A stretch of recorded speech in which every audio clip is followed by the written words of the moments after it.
It's Drift here. I wanted to just go over character creation. I saw some people had some questions about how to create a character in Trudvang. I'm really excited about the game. I've played a little bit as a game master so far. We've already had a character creation party. I've made about 6 or 7 characters so far, and so I feel like I've kind of got my feet wet with that. And so now I think I'm ready to. I think I can show you guys how to do it. So I feel pretty confident about that. So we're just going to jump right in. And so I'm just going to kind of go through the steps of what I go through in making a character, and then kind of make it go smoothly. I've made some notes on tips and tricks that I've picked up on just through my perusing of the rules, and so I'll put those down in the doobly-doo below the video, and so you can kind of download those later. Those should be up here pretty soon. So let's just jump right in. So here is the Trudvang character sheet that comes with the game. These are available online to download, and you've also got they come with the game. You can buy them as well on the Right Minds website. So I always start in the top left and just kind of run through the top part of the character sheet, and then run through your skills in the middle, and then go through all of the character traits in the middle, and then go through all the skills on the sides. And then the back of the character sheet has a lot of extra information that we can fill in after that. You need the front page first, and then that page will give you the information you need for the back. So starting on the front, let's just put in, it asks for the player name. So my name's Drift, so I'm going to put that in here. And next I'm going to put in available adventure points. So right now they're called creation points since we're creating a character, and you'll find out how many you get from your game master. So in this case I want to make a beginning character, and so we're going to go with 300, and then I'm going to put plus 50. And that's just how I like to notate it, because then that makes me aware that it's 300 points, but then I get 50 from my archetype. The archetype is if you want to be a bard or if you want to be a fighter, and those are 50 points you get to spend in a specific skill later on. So I like to do the 300 plus 50 just to notate that, so I know specifically where those points can go. Next, I'm going to put in the race, so I'm going to be an elf. I think elves are cool. And then I'm also going to go with on the culture and religion portion. I'm going to type in I'm going to write in Ilmalini.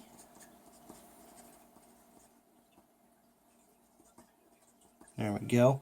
So Ilmalini elves are the star elves or light elves, or even forest elves, whatever you want to call them. And for the religion, they only have one religion, so I'm not gonna put that in there. There's not enough room. So then I'm going to be male.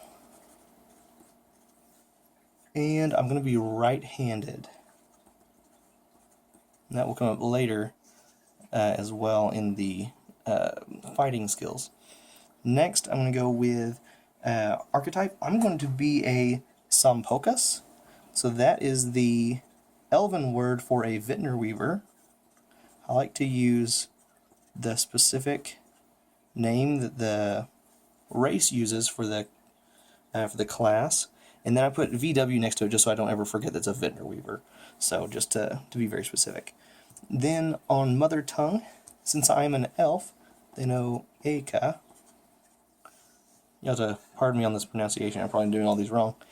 And then on the player's handbook, you're going to find on around page 38, it's going to give you the age. I'm going to be a young adult because I'm going to be 31, that's the starting young adult, because I'm going to be a beginning character. Then I'm going to be 1.7 meters tall, and I'm going to weigh 70 kilograms. So I got all that from the player's handbook, and it's pretty detailed there on all the different ranges that you can be as a character. I just picked some basic ones for now.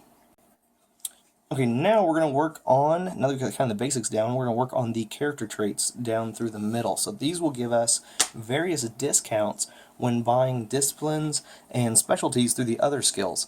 And so the way that works is specific ones give you specific discounts, and I've made up a list here with a lot of special sort of helpful information for that. I'll put a link to this in the comments below, or in the info below.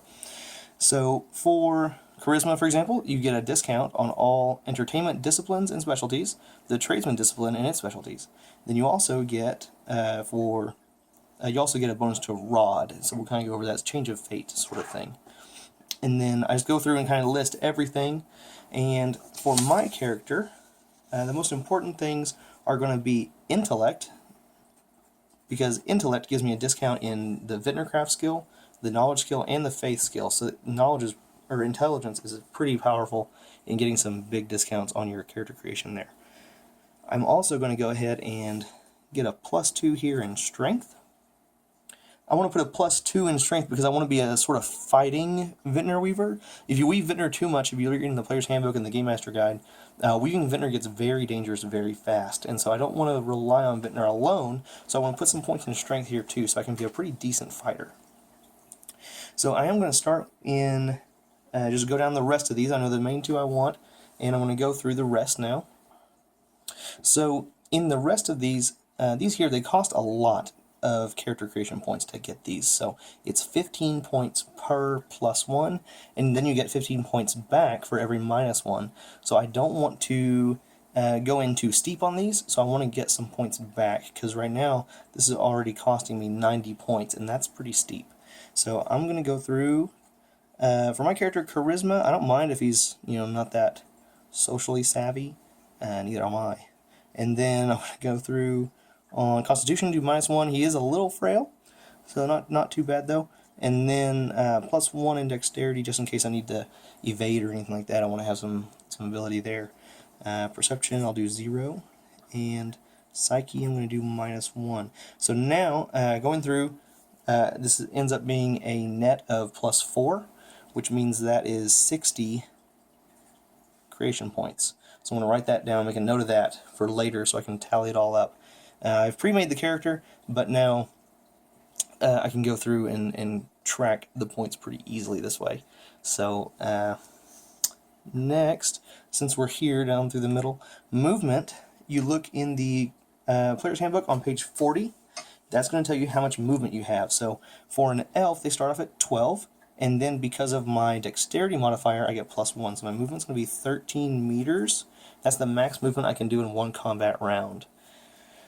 Below that is persistence in the wild. Everyone starts out at 10 days in the wild, provided they have good conditions for sleeping, having full rations, things like that. So persistence in the wild gets modified by your Psyche modifier. So mine is -1, so mine's only 9. So I'm sort of a bookworm. I sort of like to stay indoors. You'll start to pull things out of your character sheet for role-playing. You'll start to understand, or you'll start to see things you can use for role-playing later on as you're making your character. So I like to do that. So now, for the main skills, I'm going to start with Vitner Craft, since that is the main thing I'm going to be doing. So I'm going to go ahead and put a lot of points in this. So the skill level, I'm going to start and just put a 10 there. I want to be able to do as much as I possibly can. So putting a 10 there, that is going to cost me every level. You get level 1 for free and everything. After that, it costs 1 point for every, or it costs the number of points it costs is equal to the level you're trying to buy. So basically what that means is you count, to go to level 10, I need to buy level 2 for 2 points, level 3 for 3 points, level 4 for 4 points, and so on, all the way up to 10. So I already know in advance, because I've made my little cheat sheet here, that 1 to 10, to go from level 1 to level 10, costs 54 points. So I already know that. And then, the way that works, you don't get any discounts on the skill value itself. So that those are already pretty cheap compared to the other things we're going to be buying with our points. So those, you don't get a discount from your intelligence modifier. That's pretty important. That's where I see most mistakes making characters, is that. So I'm making a Vitner Weaver because it's a little bit complicated. So I want to make sure everybody understands how to do that. So first, Call of Vitner, you can't even get a discipline in any skill at all until you're level 4 in the skill level here. So that's why I went ahead and put a 10 in it, because I don't want any restrictions on my character in buying disciplines and specialties. You have to be level 4 to buy the first level of a discipline or specialty. You've got to be level 7 in order to buy levels 2 and 3. You have to be level 10 to buy levels 4 and 5. And so the kind of the way that works is you can't ever purchase a specialty, which are these in non-bold print, before you buy the corresponding discipline. So I have to have level 1 in a discipline first, the Call of Vitner, for example. So I'm going to put 1 there. I definitely want that. And then I pick which kind of Vitner. And in this case, you'll see in the Player's Handbook, it explains this pretty well. that you can only weave one kind of Vitner. And so in my case, I want to weave Whitalia Vitner. That is the white Vitner, the pure Vitner. And so I like that because whenever you're rolling to cast a spell, you're trying to roll below a target number. And so if you roll a 1, it's always a success no matter what. And in the case of Vitner, that means it's a perfect weave in the case of your Whitalia, your white Vitner, or your Vagratalia, your gray Vitner. So Dark Whitalia can never get perfect. And so I don't want that. I'm not interested in that. You get a lot more Vitner points out of it, which is kind of the trade-off there. Whitalia, you don't get as many Vitner points, but you have a higher chance of getting perfect Vitner. And so that's what I like out of it. So you actually get, on Whitalia, it's a 1 or a 2, so it's a 5% increase in chances for a perfect weave, which gives you a bonus to the power of the Vitner. You get to add some Vitner points to it for free, that kind of thing. And so it's pretty useful. So I'm going to put 2 there because I want to, you get some extra Vitner points that way. And so you'll actually get 10 Vitner points per level. And so you'll notice I use the character sheet a little bit differently than it kind of describes in the player's handbook. So what I'm going to do is I'm going to put 20 there. So I'm going to track how many Vitner points I get out of those 2 levels of specialty. And then on Call of Vitner, you get 5 points from that. So I'm going to put a 5 there. That way I know I get 5 points from there and 20 from the Whitalia specialty. Now next, I'm going to go down to Vitner Habit.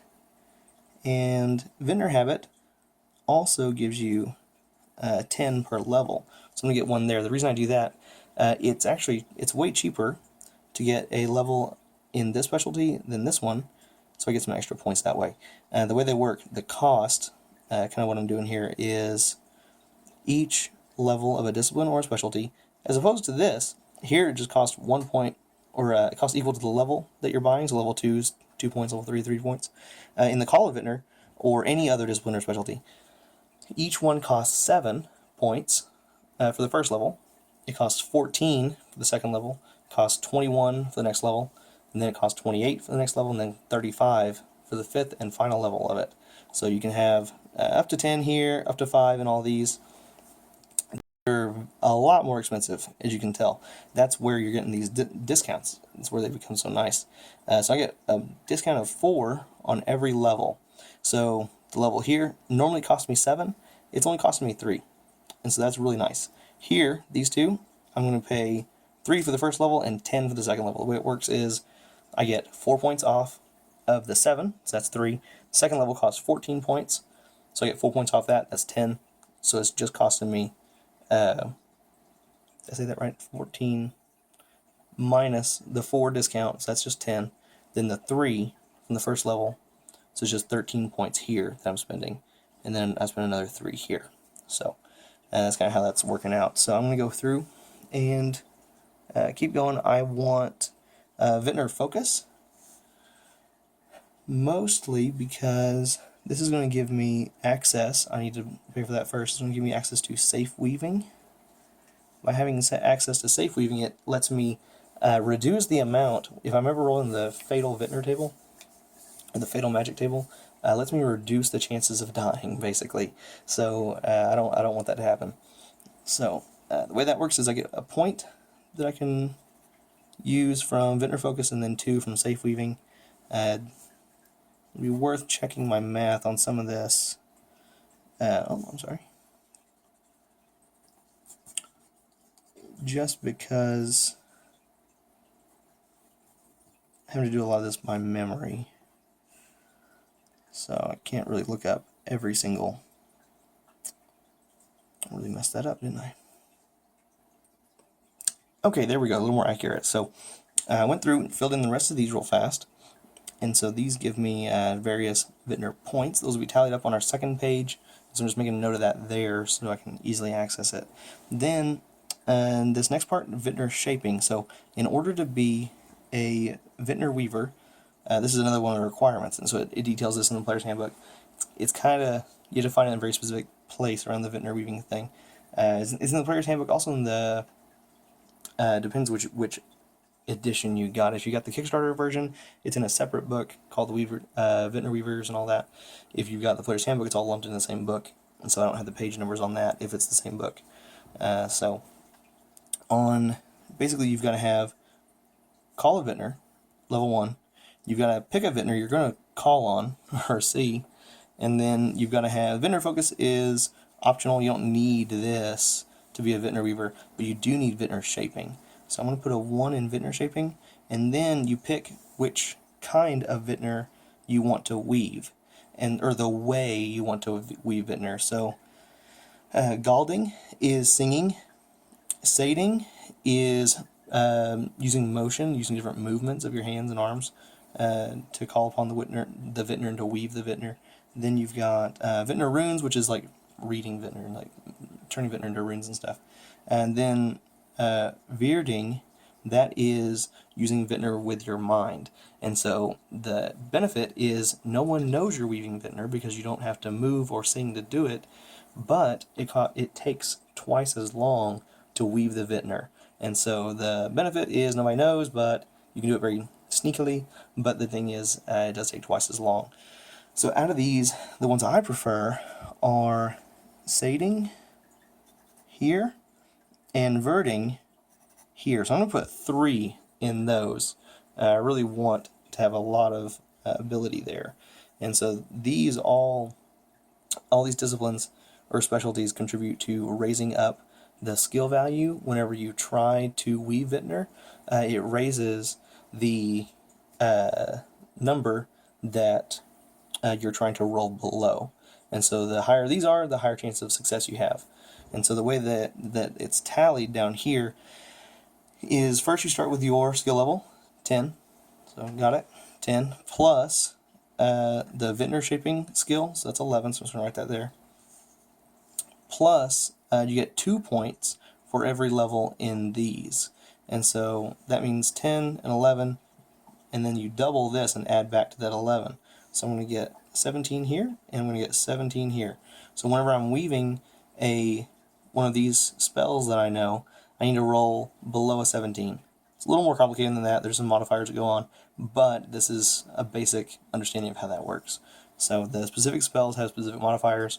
All that's explained in the Weavers of Vitner section that you can look up. So it depends on which spell you're doing, but it's pretty clear on what the modifiers are and stuff like that. I'm going to write in, just fill in the rest of these, following that same pattern. So that's probably the most complicated part of the character sheet. So if you made it through that, I'll try to be as clear as possible on the rest too, but it should be pretty straightforward from here on out. So this is the main one I want to focus on. And now if I tally up all these points, you got 54 here, you got 3 here, you got 13 here, then 3 and 3 and 3 and 3. Here we've got, let me see, this would be, I forget the exact math, but in total, I've already done the math, so I cheated a little bit. This whole section cost 142 points. So I'm going to write that up there so I can keep track of it. So the 142 along with this 60, I'm at 202 points. So I've got about 150 left that I can spend on. So I want, like I said, I put a little bit of points in strength here. So I want to be all right at fighting, just because I don't want to be weaving Vitner all the time and then all sorts of chaos follow me. So I'm going to go down here to fighting next. So depending on what character you're making, you're going to go in a different order than I am. So if you're going to be a dweller, you get some bonuses in care. And so you're going to probably start in care and then go through and sort of do the same thing I did with the Vitner Craft. If you're going to be a dim walker, which is, they use the faith skill as their primary skill, you're going to go through that first. The faith skill is going to follow, I'm not going to go through this one as well, but the faith skill follows pretty much the same pattern as the Vitner Craft. They just have different names for everything, but it's the same idea in every respect. Okay, so for my character, because these are the main things I want to focus on, I'm going to go to strength next, or to fighting next. Now, one thing to keep in mind, fighting, you don't get any discounts in fighting for anything at all. And so that's one thing that I see a lot of mistakes on, is people go through the fighting disciplines and specialties and they're getting discounts from their strength. They got a +4 strength and they're getting all these discounts and stuff. They're blowing a whole bunch of points in fighting, and that's all well and fine, but then you come to find out you went 80 points over. So then the worst thing is going too far in your points and then realizing, oh, I got to cut back somewhere. What do I not want to do? And it always really sucks to to lose something that you thought your character had. So I really encourage going slow and just taking your time and doing little bits at a time and trying to keep track of your points as you go. It makes it a lot easier in the end to really know what you got going on. So, like I said, next we're going to do fighting. I'm going to also dump 10 in here because the way that fighting works, you spend points, your combat capacity, you spend these points on every attack, every parry, every thing you do in combat, you spend these combat points on. Well, the cheapest way to get those is to dump all your points into fighting here, because each point only costs the number of that level. So whereas arm fighting, I want arm fighting too, but that one right there, that costs 7 points to get 1 point here, and all that gives me is 1 extra combat point. So I get the 10 here, it costs 54 points, and I get 10 points total. It's a pretty good ratio for what you're paying for. And so then the weapon I want, I'm going to go with one-handed heavy weapons. I think that sounds cool. I think Vitner Weaver that has a heavy weapon just sounds like a neat idea. So I'm going to go with that. So it may not be the most logical, may not be what you usually think of, but I think it sounds pretty cool. So I'm going to put a 1 in one-handed heavy weapons. In a similar way to how these give you 2 points over here on specialties, that's typically how this is always going to work. You're usually going to get 1 point for your discipline, how that worked out here, and you're going to get 2 points on your specialty. And so again, I'm going to get 2 points here. Now the way this works is arm fighting, the 1 point I got from arm fighting has to be spent on weapon attacks. I can't use the 1 point from arm fighting to dodge or to move in combat, stuff like that.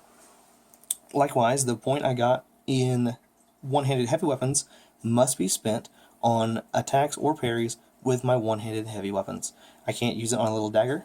I can't use it on a shield, nothing like that. Also, you'll notice there's 2 blanks here, one's for your left hand, one's for your right hand. So, likewise, if you want to be good at one-handed heavy weapons in your left hand, you need to put points here into the left-handed slot, and then you need to also put them in your right-handed slot. Interesting thing on dual wielding, it's pretty difficult in this game. It's pretty realistic, I think, on how difficult it is to use your offhand to perform well and do good attacks. It's pretty difficult in real life, and they make it pretty difficult in this game too. So I'm going to go over that once we get to agility. That's kind of where that comes up. So there's a way to get around it, but it's pretty expensive. So now the rest of these I'm going to leave at 0. Alright, so there I went ahead and filled in the rest of the blanks on fighting. And so since I'm not spending any more points on anything in fighting, it's mostly all zeros. So in some places you're going to want to tally up the numbers so you have an idea of what you're going to be doing any like dice checks against. That's why these are tallied up to 17. However, over here I like to see the specific points, since these points are divided up in different ways. I like to see how many points I'm getting for each individual thing. That's why I just did the 2 here and the 1 here. And then you'll notice all the rest are zeros, even though in theory, or in practice, I'm going to have 10 points to spend on really any weapon. I'm going to have 10 combat points I can spend on these actions, but I like to have them divided up here so I can see visually where my points are coming from. And so that helps just the way I like to do it. You can do it differently if you want. Then at the bottom here, you'll notice I actually have a 10 in wrestling. And so that one's different because in wrestling, I put this value here because wrestling operates a little bit differently than other skills in fighting, because in wrestling, your skill in wrestling is related to the sum of your fighting skill plus 1 point for every discipline level you have in unarmed fighting, plus 2 points for every skill or every level you have in the wrestling specialty. That total is the total number of points you can spend in wrestling. And so that is supposed to replicate the skill someone has in wrestling, and there's a max of it. So someone that isn't very good at wrestling, someone that has no training in wrestling, can only be so good at wrestling, no matter what other combat training they've had. That's the idea they're trying to replicate here, I believe. So that's why I put the 10 here, is because that is the maximum points that I can put into wrestling since I've not trained in it at all, but I have these 10 points in fighting. So that's the max I can put into it without getting any other specific training in unarmed fighting and wrestling. So that's, even if I put stuff in, got more arm fighting, got more battle experience, and some of these disciplines down here, it wouldn't affect how many points I could put into wrestling at the max, and so that's kind of how that works. It's a little bit different than other skills, and that's why I put that number there like that. Alright, so next I'm going to go into the knowledge skill. And so the way that one works, you do get some disciplines and specialties in knowledge for free. And so I'm going to go ahead and input those first. Or actually, I skipped something. I should have tallied this up. So the way this one tallies, you've got the 54 points here, and then the 7 and the 7. So pretty straightforward, that one's 68. There, alright, so now back to knowledge. So the way this works, you get some things for free. Some things for free. You get a level in cultural knowledge for free. And so you get that one level there for free. That is your culture. So in my case, it is the Ilmalini culture. That is what I have knowledge about. And then as for the rest, you get a level in language for free. And so that's just represents everyone's ability to learn language, everyone's capacity for language. Then you also get level 3 in mother tongue.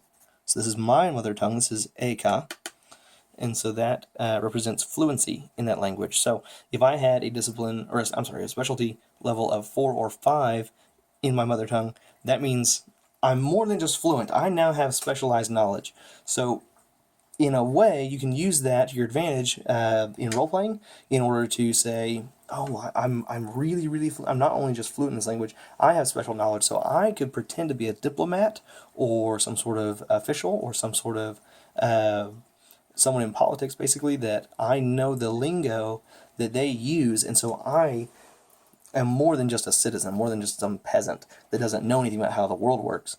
I'd have this knowledge of language so that I can fake being these things. So that's one that's pretty useful if you want to put more levels into your mother tongue. That's a good thing to do because then you can roleplay these different scenarios that can be pretty helpful.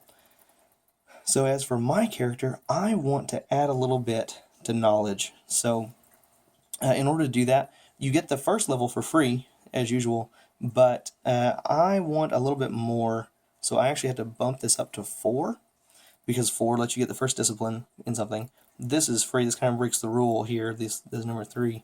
But I had to have an SV, or a skill value of 4, in order to buy the first level of a discipline or specialty. So I'm going to come down here, because I'm a pretty smart person. My character's pretty smart. I'm going to go through, and I'm going to do race knowledge. And I want knowledge of monsters and of the spirit world. And so in total this, even though it's 3 different levels, it's only costing me 3 points for each one, because my intelligence modifier gives me a discount in knowledge too. And so that's, 9 points and I get this knowledge here, so that's pretty helpful. I don't want to spend the extra points to get this up to 7 in order to bump this up to 2, but I could. It's an option I have. At low level, you're not always going to have that available to you though. So now I'm going to go ahead and fill in the rest of these the way it works, just like over here. Or some of these, the way it works is you take your skill value of 4, the base, plus 1, cultural knowledge of 5 total. So then the rest of these are all 0. There, so the rest of those are all 0. I didn't put anything in those. And so I'm going to add, it's just the 4. So, or the 4 and the 5. So this discipline, I don't know if I explained this too well. This discipline is going to give its bonus of 1 to every one of these, all the way down until you hit language. So all the specialties that are under cultural knowledge, it's going to give its bonus of 1 to those. And so language is a new discipline. The specialties under it are affected by it. And so you kind of got to keep that in mind, the way these are relating to each other. So I'm going to go ahead and just fill in all these at 5. That's what they should be. There we go. So those are all now filled in at 5. And the same thing's going to happen here, because I have in the SB of 4, and I got the 1 in the discipline of language. So that's going to be a 5 as well. And then all these are going to be 0, because I didn't put anything in those, which may come back to bite me, because I just realized on reading and writing, I didn't put anything there. So I'm fluent in the language. I can't read or write. So that might be interesting as we're playing through the game. I'm pretty intelligent about some stuff, but I can't read or write. So normally I might change this, but in this case, I'm just going to leave it alone. It might be fun for a little while, and then I may decide this isn't so great. So I might change my mind about that. But for now, I'm going to leave it alone. I think that might lead to some interesting role-playing experiences there. So I'm going to go ahead and fill in the rest of these with the way that they should be done. Alright there, so those are all 5s. And now I left a couple blank just because I wanted to go over that again with you, just because I think it helps. So the 4 here, so I'm looking for this number here, this blank. So I'm going to take the 4 skill value, then I'm going to go and take the 1 from language, so it gives me 5. So just add the 1, and then this 3, each level is 2. And so I'm going to add 6, because I'm going to double this. I'm going to add this 6 to this 5, and that's going to give me 11. There we go. Now, in a similar way, down here at the bottom, I'm just going to start with the 5, because it's 4 plus 1, so that gives me the 5, plus each one of these is going to give me 2. So 5 and 2 is going to give me 7. There we go. Now, in total here, adding these up, I ignore cultural knowledge, I ignore language, I ignore mother tongue. I didn't boost those at all. The only things that I spent points on was my SV up to 4, which is 2 plus 3 plus 4, which is 7. And then I spent 3, 3, and 3 on these because I get that discount from intelligence here. So these are normally 7 each. They only cost me 3 because of the 4 discount. So the 9 and the 7, that is... I'm sorry, did I do that right? 1 second. Okay, wow, am I bad at math? So here it's 2 plus 3 plus 4, which gives us 9. That's how I get that. And then the discounts here, 3, 3, and 3, I get 9. So in total I spent 18 on the knowledge skill. So I've still got quite a bit of points left still. Or I've got, a little bit of points left. Starting to run low. So I'm going to spend, let's see, how many do I have left exactly? And then I'll give you an idea of what I want to spend it on. Alright, so now I've got about 60 points left. So I need to pick something that I want to be able to do just a little bit. Not too great, but something that I think is important for my character. It kind of fits in with what they want to do. So I'm going to go over here to care. And I think something cool that I want to be able to do is I want to deal with extraction potions, and I want to deal with first aid and nursing. So I think, and also healing and drugs is the discipline for that, so I gotta get that first. So first, in order to be able to get this, I gotta have a skill value of 4. So I'm gonna put that in here.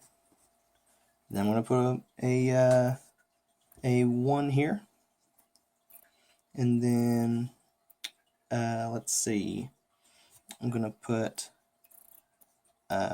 1 here and a 1 here.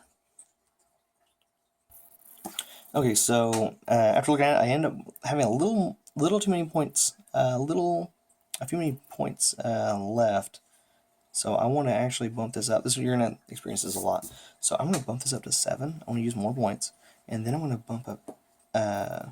Let's see. I'm going to do extracts and potions. I'm going to bump that up to 2. Whoops. But in order to do that, I had to have this SV of 7 in care.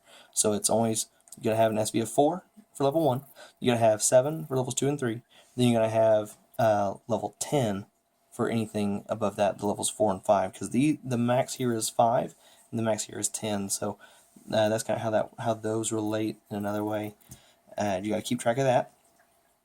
And so in this way, I think I'm gonna be pretty much done with my character sheet. So I'm going to fill in the rest. My points should all add up. So if I did this right, I should end up with 350 points. So I'm going to run through that math real quick. Okay, here we go. So the way it works out, if you add up 2 plus 3 plus 4 plus 5 plus 6 plus 7, you're going to get 27. And then if you add up the 1 point here is 7, the 1 point here is 7, this is 7 for the first level and 14 for the second level. So this is the level 2 costs 21 points. In total, that's going to be 62 points for all of care. Now, something interesting happens here where this may not happen with your character. I've got 62 points here, 68 here in fighting, 60 here for my character traits.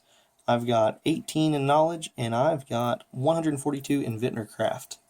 And so if you sum all those together, it is exactly 350 points.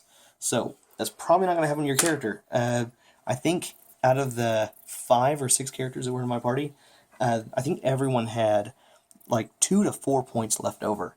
And so if that happens, don't be afraid to let that happen. One option you have there, you can take those points, save them.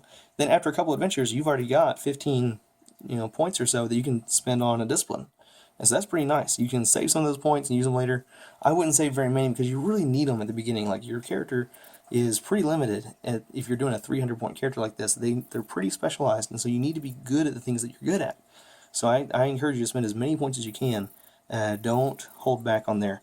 One thing about character traits that I had not mentioned, in all of the examples that I found in the Player's Handbook, either the Player's Handbook or the Game Master Guide, in the back you're going to see a bunch of examples of different characters that are already pre-made. And so it's going to list all of this information on there already. And so on there, it's going to list, give you all this info, and it's going to, on the character traits, what I noticed was that no character in the examples had a net value of more than +6. And so if I tally these up, -1, -1, +1, +4, -1, +2, this gives me a net value of +4.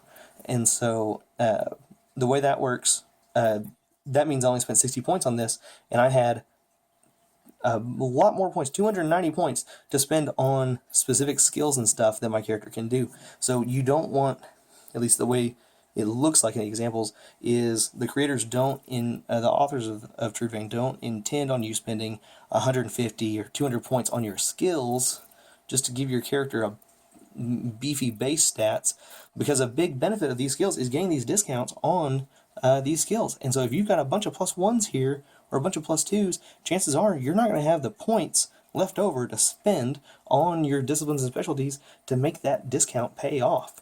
So just that's kind of how that works out. One thing I noticed mechanically about the game is you don't want to spend too many points here on your character traits, because those are going to have a direct impact on how many points you have left over to spend on disciplines and specialties. So I'm going to go ahead and fill in the rest of this character sheet real quick with all the zeros and ones that need to go there, and kind of go over a couple of the changes that I've made for this character sheet to give me a little bit more info, and then we'll go over the back of the character sheet. Alright, so there, I've filled in the rest of the character sheet. So the main thing that I've added some changes to, or some adjustments, is in agility. So a couple of the things there, the number of, and you can find all this in the Player's Handbook, in the skills section. It tells you all this information. I just adjust my character sheet to represent that data. That way I can quickly have access to that information instead of having to fumble through the character sheet. Hopefully this info will jog my memory to where I remember exactly what this stuff is for. So in the combat movement specialty, that allows you to move so many meters extra per turn in combat, to where you're not limited by your maximum movement anymore. You can bump that up a little bit. You still have to spend points on it, I think, but it lets you move farther than normal. Then on Ironclad, that gives you lets you ignore so many levels of heft value in armor before you're like encumbered and stuff like that. So I just put a 0 there because I can't ignore any levels of it. And these are things, I changed these because you're never going to be testing against these scores. And so there's no, having the typical total there in sort of how these work with the 7 + 1 + 2 per level, having that value up here doesn't give you anything. You're never going to be rolling against that number. Whereas here, if I'm trying to identify a potion, or if I'm trying to get an extract from a plant, I'm going to be rolling against 12. I'm going to roll the die. If I roll below 12 or below, I'm going to succeed. And that's how these values work. So I assume you've read the Player Handbook and you kind of understand that. If not, hopefully this explains it a little better. So as your numbers are going up here, you're increasing your odds of success. That's kind of how that's intended to work. So back to agility. The only other thing I really changed was ambidexterity. So your character is not ambidextrous when they start. And so that's pretty easy to understand.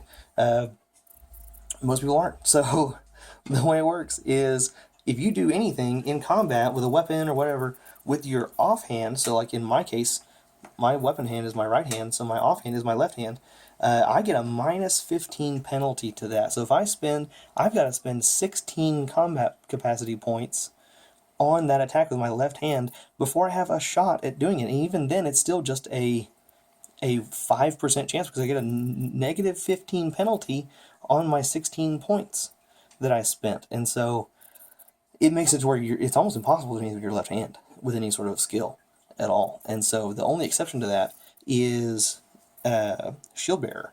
So when you get one level of specialty in Shield Bearer, you get to ignore that -15 penalty completely when you're using a shield in your offhand, or your shield hand, I think is what they call it in the game. So Shield Bearer is very valuable in that sense that you get to ignore that penalty with only with shields though, with your shield hand. So that's kind of how that works. The way you get rid of this penalty is every level of body control. And this is how I make it work out in what number I show here. Every level of body control that you have here, mine's 0. Every level you have subtracts 1 point away. You know, that's how the disciplines normally work. The disciplines affect the specialties. This is given a body control. It gives a 1 point bonus to everything else. It gives a 1 point bonus here just to help remove the penalty. On Ambidexterity specialty, every level of it gives you a +2 against this. So the 5 and then the +2, if you have these maxed out at 5 and 5, you get the +5 here and you get a +10 here. That lets you negate the Ambidexterity penalty. That makes your character ambidextrous. So it's pretty difficult, it's pretty expensive. If you really have a bunch of points in dexterity, you get all the discounts for agility.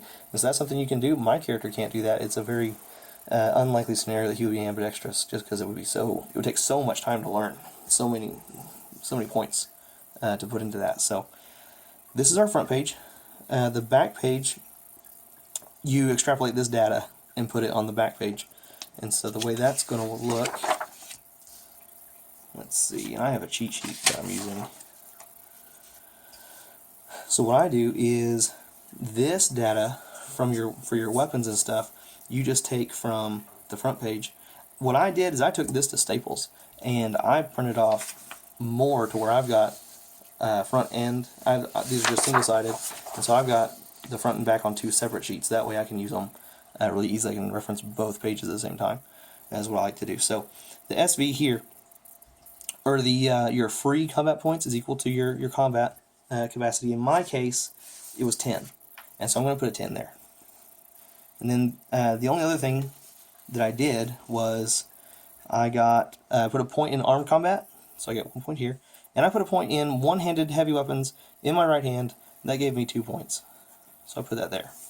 So now the rest of these are all zeros, and boom, they're all zeros. So here I did take wrestling and I left it at 0 instead of putting the 10 that I had on the front page. So I use the front page so I know what my max is that I can put into wrestling.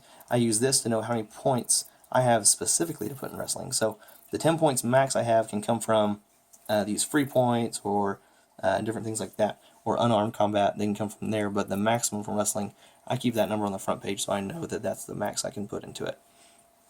Now as for your modifiers, you have different skills that give you modifiers, so the player's handbook explains that. Also, your dexterity gives you a modifier. In my case, my dexterity is +1, and so I'm going to get an initiative modifier +1. So whenever I'm going for initiative, I add a 1 at the end after the rolls are all complete. Then we're going to go down to, let's see, I'm going to skip the armor and shield. This is explained pretty well in the character sheet. And all the weapons and stuff you get are determined by your game master. They're going to tell you if you can buy stuff or they just give you stuff. They have there's tons of different options like that. Okay, so next we've got body points. So there you look at page, let me see, look at page 40 in your player's handbook, and that's going to tell you, according to every race has a different number of body points. So that number gets modified by your constitution modifier and by your strength modifier. So in my case, I have a -1, or I have a base value of 30 as an elf, and then I've got +2 from strength, and I get -1 from constitution. So overall, I get +1 to that 30. So I'm just going to have 31 body points. And then natural healing, that's based on your constitution modifier. And so mine is -1, so there's actually no penalty at the -1 stage. And so my natural healing is just 1, which is the standard. So every day, every night of a full night's rest or whatever that I get 1 point back to my body points. So healing is pretty difficult in this game. So keep that in mind, because that comes up pretty fast. You take 5-6 points of damage, you're hurting pretty bad for a while. So I like the grit of the game. It's pretty nice to have a game that's pretty brutal like that sometimes. It really adds tension to the game. I like that a lot. So now this next part, you have different values or different modifiers as you get injured. You get worse and worse at doing things. It's also pretty brutal. So when you're dying, you really suck at doing stuff when you're dying, and so they represent that by giving you negative modifiers. As you get more injured, you get -1 when you're injured, -3 when you're seriously injured, -7 when you're critically injured. So you really suck then. These also apply to monsters in the game. So game masters, don't forget that that this applies to monsters in the game, and that makes dying monsters really appear like they're dying. They get worse and worse at things, and they get more desperate in their actions, stuff like that. Is how I like to show that. Now, the way you figure this, there's some pretty confusing formulas in the player's handbook, but what I like to do is I like to go and ask myself, what's the nearest, because you try to divide this out and keep it as accurate as you can to 1/4 of your health, but not all the time is this divisible by 4 exactly.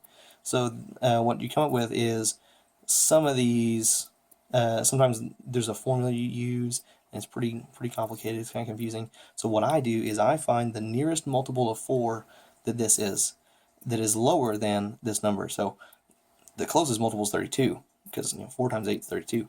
But that's bigger than this number, so I go down. And so then it's 28. So 4 times 7 is 28. So I go through and I mark out down to where there's 7 boxes in every section. So the way it works is, as you get damage, you check off these boxes, and once you've checked off all of them in one section, you know you're injured, or you know you've become seriously injured once these are all checked off. And that way you can add that modifier to your attacks and parries and whatnot. So now that accounts for 28 body points. So then I go from the left and I just add 1 until I'm up to 31. So erase this box, so now I've got 29. I erase this middle box, so now I've got 30, and I erase. Sorry about that. So ran out of memory there. So the way it works, I do the 28, the nearest multiple that's lower than this, and then I add 1 to get it up to whatever this number is. So I erased this to give us 29, then erase that, give us 30. Now there's 31 total. And basically the way that works is you get a little extra health on this end of things, which is nice, so it prevents you getting seriously injured for longer. So it's pretty helpful the way they did that. Now the bottom part of the character sheet, also pretty straightforward. The fear modifier is your psyche modifier. So in my case, it is -1, and then the fear you don't adjust, because it's these fear levels are static. It's 10 at each level for everybody. And then down here on Faith and Vitnercraft, you use your skill value, and so mine is 10. I dumped all those points to get 10. Then you do Galding, Sating, and Verding. So in my case, your modifiers do apply to Galding, even though I don't have anything in Galding. I don't know any spells that can be Galded, but you go ahead and put 11 there, because the way it works is you have the 10 here. My Discipline and Vitner Shaping is 1, and then that applies to Galding. So then I have the Sating and the Verding added up here to give me 17 for my skill value in those, and that's where I'm getting that 17 from here. My total Vitner/Divinity points, I get that from this top section. So I get, let's see here, I get 10 from Vitnercraft, so that's what my level is in Vitnercraft. I get 10, and then I get 5 from Call of Vitner, I get 20 from Huitalia, and I get 10 from Vitner Habit. So in total, that gives me 30. Actually, I need to double check on that. I don't know if I get 10 points from this or not, so I'm going to check on that real fast. Okay, yes, so that is how you add it up. So you get 10 from here, 5 here, this 20, and this 10. So then in total, I've got 45 points. So my total Vitner points, Vitner capacity is 45. You can get temporary points by doing different things associated with your religion. So mine's like divining the stars, stuff like that, where I can call upon the gods that are in the stars, and then I can get some bonus points that I can use if I run out of these, stuff like that. You gotta watch. If you still have temporary points left, and you try that again, that's typically a very bad thing. So you don't want to do that. Now, every time I didn't do this completely because I don't want to write it all down, but every time you get a level of specialty in sating, galding, verding, one of these things, you pick a Vitner tablet. And so a tablet is a selection of spells, and so you pick a tablet, and then you've learned it. So you spend a certain amount of time, you spend the points, stuff like that. There's rules about it in the Weavers of Vitner section of the Player's Handbook. So you spend the time, spend the points, you learn it, then you write it down. And so you write it down here where it says tablets. So what I'm going to do, now it's not 100% clear on if I add spells whenever I get a sating, or sedging, however you say it, sating skill. If I get a level in that, and then I get, let's say, Flame Vitner, I'm putting an S next to it. This is probably how I would make it work as a game master. Since I learned flame casting, flame Vitner, flame weaving, or whatever you say it, when it was sating, whenever I learned that, I would make sure the player understands that every time they use flame Vitner, they have to sing it. Or they have to use the motions, the sating. The galding is the singing. But that's how I would do it. Now, if they wanted to do Flame Vitner and have it be verded, I'd say they had to take another level in verded and then add the Flame tablet again. So that's just how I would do it as a game master. It's totally up to you if you want to say, well, you learned it, galded, we're going to understand that you can also do verding with it. So you can make that call as a game master. You can talk about it with your players on what they want to do. If they think it's cool to have to learn it in a different style every time, if they like that idea, then let them do it. If they don't like that idea, you may let different players do it differently depending on what the player wants to do. So it's totally up to you as a game master, as a player. So just talk about it and come to some agreement on it. So you can change any of this, really. I mean, that's how the game works, right? So that's just my understanding of it, is that when you learn it in a certain style, you have to cast it in a certain style. And that's my understanding of it. So I kind of picked Vitner Weaver because it is a little more difficult, so I kind of wanted to go over some of this stuff.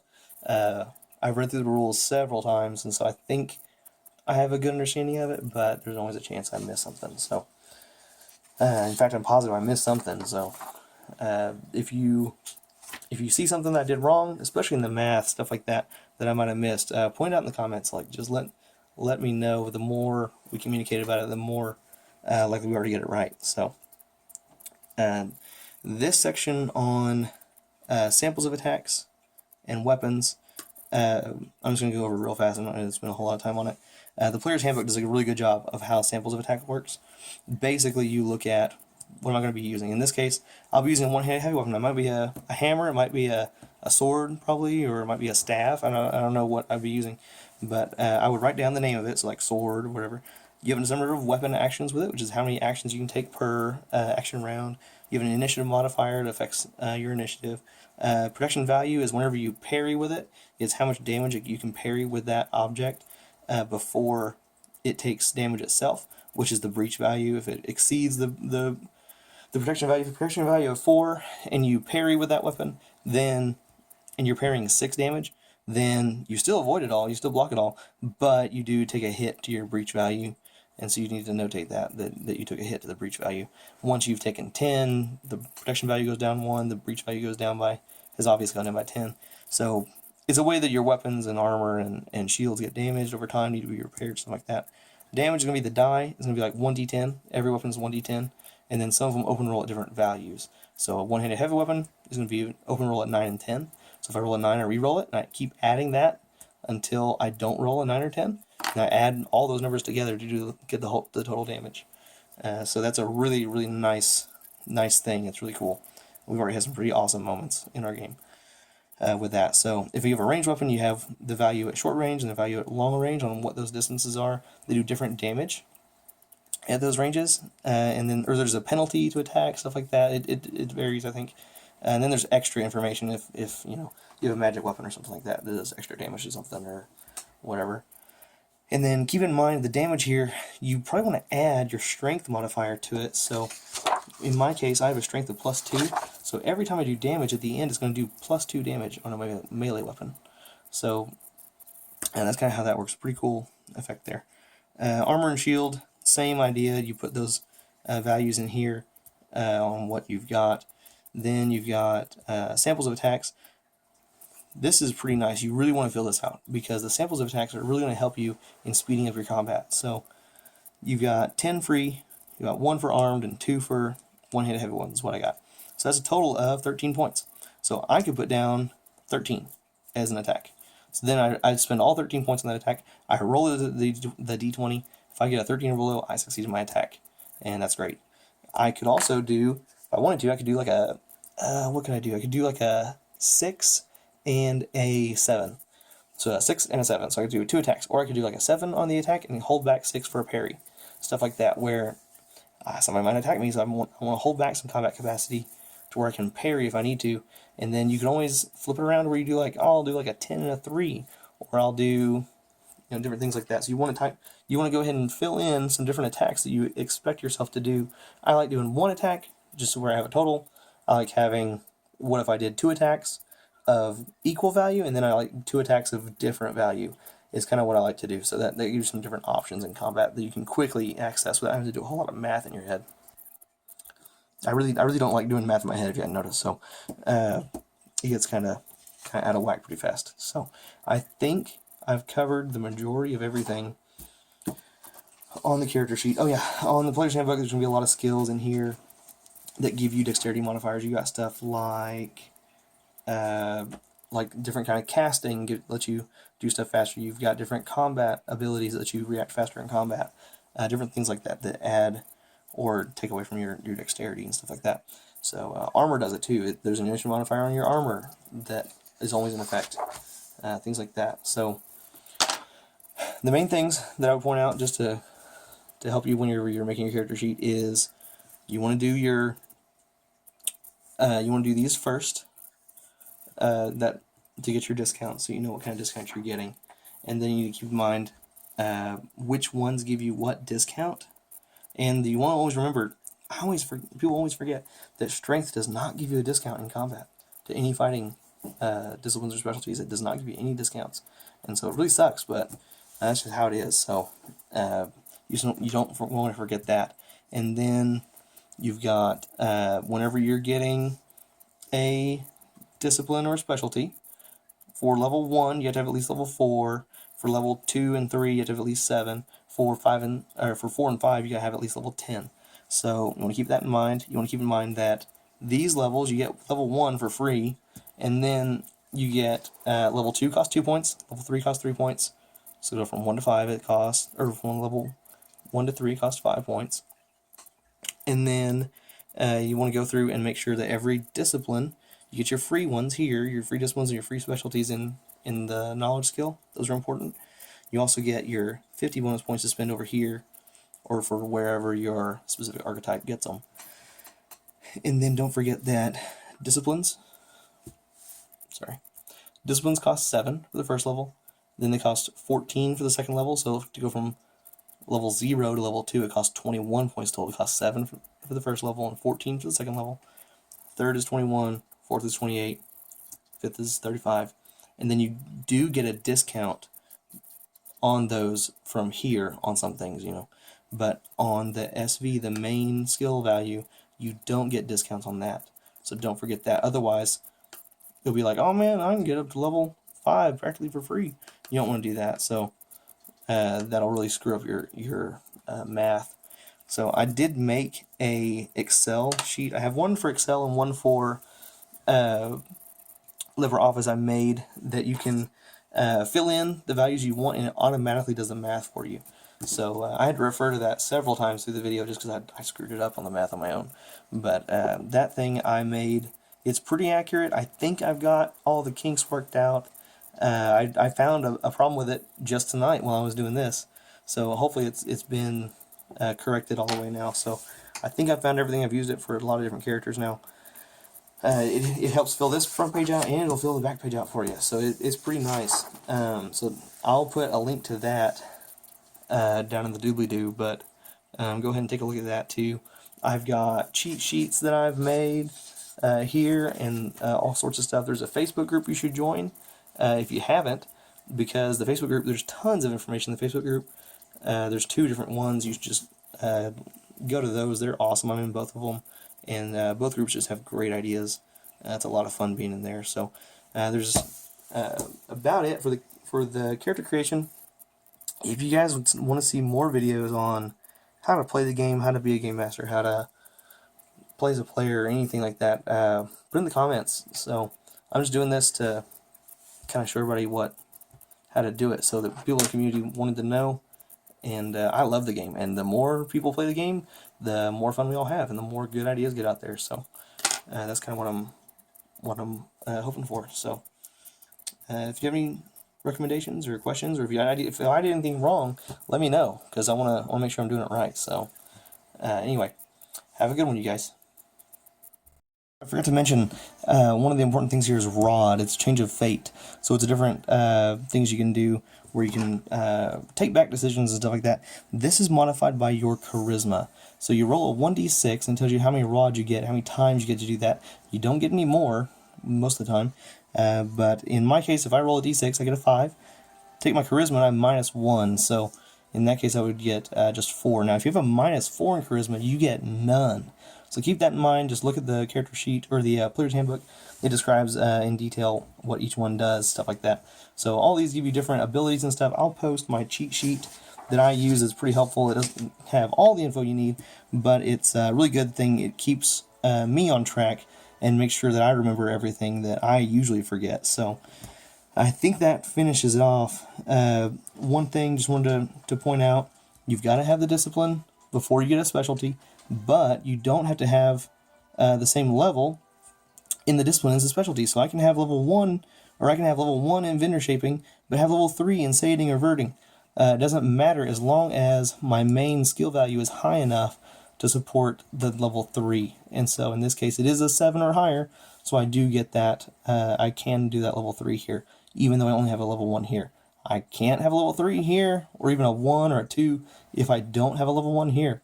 If this is 0, I can't have any of these specialties be leveled up. I've got to have the discipline first before I can put anything in the specialties.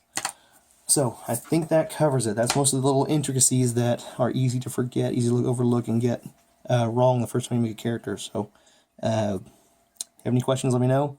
I'd love to help out. Join the Facebook groups. There's lots of data in there, lots of info.